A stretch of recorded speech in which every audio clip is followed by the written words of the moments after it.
What's up, you guys? Teddy Striker here, and I just saw UFC 313.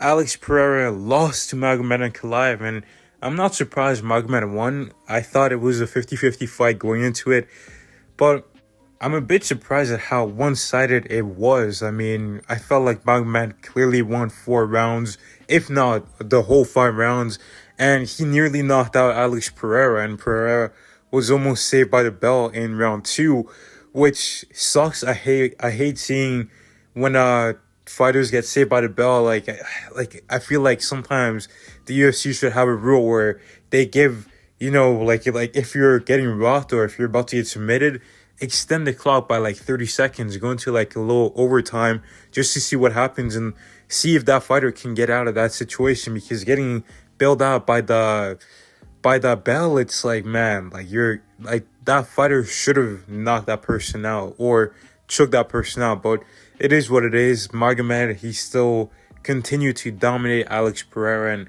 it seemed like he was able to shut down Pereira's boxing. Like, Pereira was having success with the leg kicks, and Magomed was like eating a lot of them. He was defending a few, but he was still taking quite a bit. But Magomed was shutting down the boxing of Alex Pereira.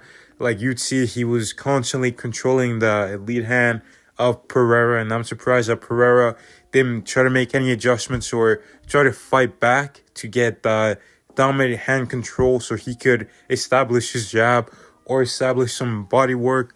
But it kind of seemed like Pereira showed his age in this fight. This is not an excuse for Pereira. I think that Magomed won fair and square. There's no debate, but I feel like Pereira, like, sometimes when you saw his previous fights, when he was losing the fight, he would have a certain sense of urgency. Against Khalil Roundtree, you saw that urgency in rounds 3 and 4. Against Israel Adesanya, you saw that urgency in round 5. He came out and he really was trying to take Adesanya's head off. But in this one, it didn't really look like that, and I don't know, maybe that could be due to his age, or maybe he's just, comfortable with where he's at. I mean, he's made a lot of money. He's a huge star. And, I also don't think that the fact that Pereira maybe wasn't as focused during this training camp played a part, because that was entirely in Pereira's control. I mean, I saw this guy cornering Sean Strickland in Australia, which was a huge waste of time, because why would you need to corner Sean Strickland when you can't even actually give him any real advice except saying trauma, trauma, trauma? That's not going to do anything. Sean Strickland is still going to get his nose broken.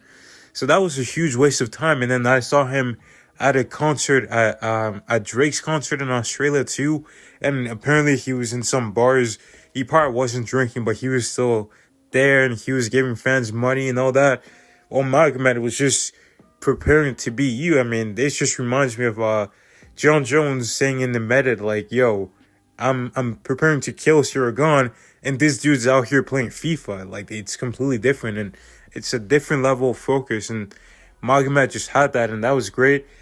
For the rematch, Pereira, to be fair, he did have great takedown defense, but I feel like the fight is still going to go the same way.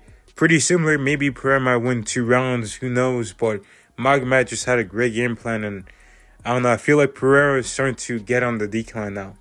And then we had Justin Gaethje and Fiziev give us another classic fight.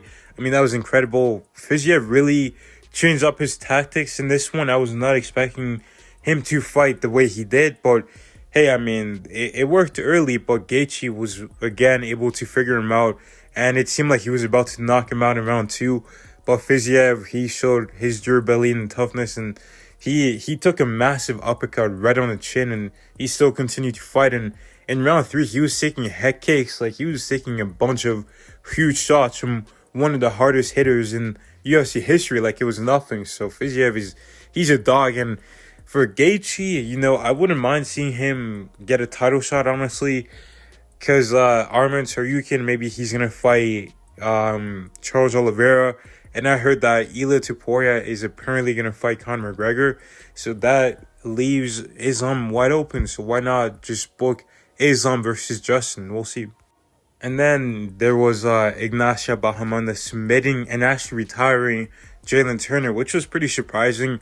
I didn't expect him to win via submission or Jalen Turner to retire, but it's great from Ignacio, getting into the top 15 and getting a finish. Maybe you could do him versus Fiziev, honestly, or maybe him versus Benoit Saint-Denis, but who knows. But the future is bright for Ignacio, and it's pretty odd that Jalen Turner decided to retire. I feel like part of that is because of his Bobby Green fight, with how that went down, and the damage, and then the Moicano fight and this kid that he's been on. So it's tough for Jalen Turner, but he was a fun fighter. And, it is what it is that he retired, honestly. As long as you're healthy, you didn't really take that much damage, and you're content with your career, there's not much more you could ask for a fighter. And then we had, Amanda Lemos versus Yasmin Lucindo. And they're just grappling and really not doing anything, just stalling. I hate seeing grappling like that, honestly. It's just boring. It's lame. Like, the referee, Mark Goddard, separated Magomed and Ankalaev and Pereira in their fight when Magomed was actually actively trying to get takedowns, trying to do some damage, and he separates them. But when it's, Amanda Lemos laying on top of Lucindo for like 4 minutes, the referee does nothing, and we just have to sit there and watch that. And I hate grappling, like, when it's like that. Grappling is fun, and it's a great part of MMA, but when you're just clearly just stalling and just, trying to get a win like that, it's, man, like, you should be in Apex cards, not, in the main card of pay-per-views.